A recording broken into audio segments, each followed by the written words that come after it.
Hello everyone, welcome back to my channel. তো আশা করি সবাই খুব ভালো আছো, আমিও ভালো আছি। তো আজকে এলাম নতুন আরেকটি ব্লগ নিয়ে।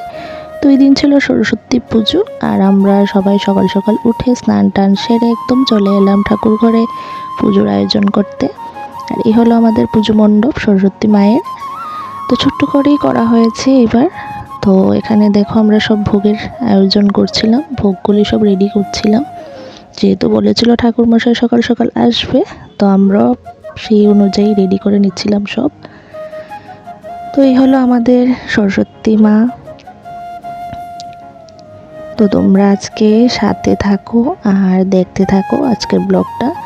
আর আজকে তো ব্লগটা অনেকটাই বড় হয়ে যাবে, তার জন্য আমি দুইটা পার্টে দেব, পার্ট 1 অ্যান্ড পার্ট 2। তো তোমরা যদি পার্ট 1টা দেখো তাহলে অবশ্যই পার্ট 2টাও দেখে নিও, খুব তাড়াতাড়ি চলে আসবে।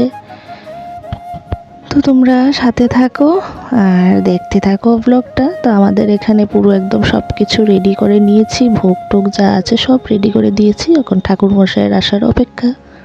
আর এদিকে জেঠুমনি করছিল নারিকেলের নাড়ু, তিলের নাড়ু, তারপর লুচি সুজি, এগুলি জেঠুমনি করে দিচ্ছিল আমাদের।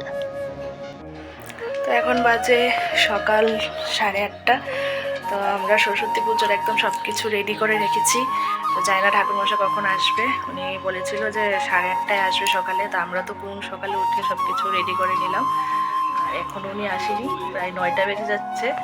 তো জানি না কখন আসবে, সেই অপেক্ষায় আছি। তো ঠাকুরমশাই আসলে অঞ্জলি দেব। আজকে একটু আমাদের স্কুল কলেজে যাওয়ার ইচ্ছা আছে, তো জানি না যেতে পারবো কি না, যদি সম্ভব হয় তাহলে অবশ্যই যাব।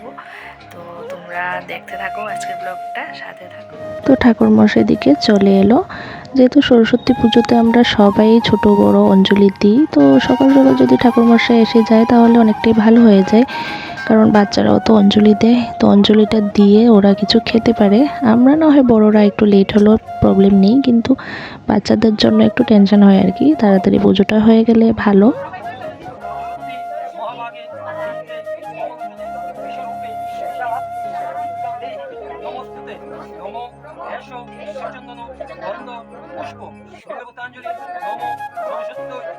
তো দেখো ছোট বাচ্চারা কি সুন্দর শাড়ি টাড়ি পরে একদম চলে এলো সাজুগুজু করে মাকে অঞ্জলি দিতে।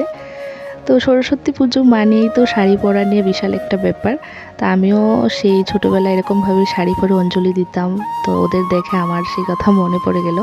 তো মাকে ভীষণই যন্ত্রণা করতাম যে এটা না ওইটা, এই শাড়িটা না এই শাড়িটা, এইভাবে না ওইভাবে।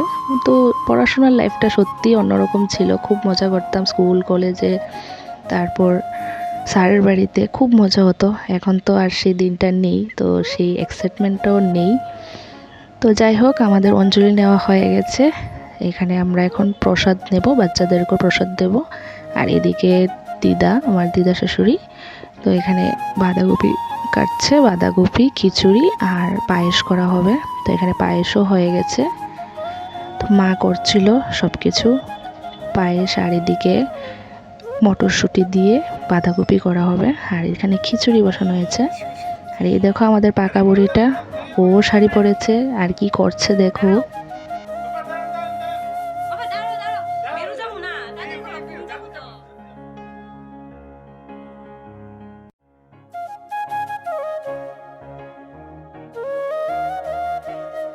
আর আমাদের পাকা বুড়ি দেখো শাড়ি পরে খুবই এক্সাইটেড। তো ওর মুডটা হয়তো ভালো, তার জন্য সুন্দর করে শাড়িটা পরে রেখেছে এতক্ষণ পর্যন্ত, না হলে কখন সে সব কিছু খুলে নিত। তো যাই হোক, ওকে সবাই বলছে যেভাবে এভাবেই ও করছে। আর ক্লিপ টিপ চুড়ি টুড়ি পরে খুবই একাকার অবস্থা।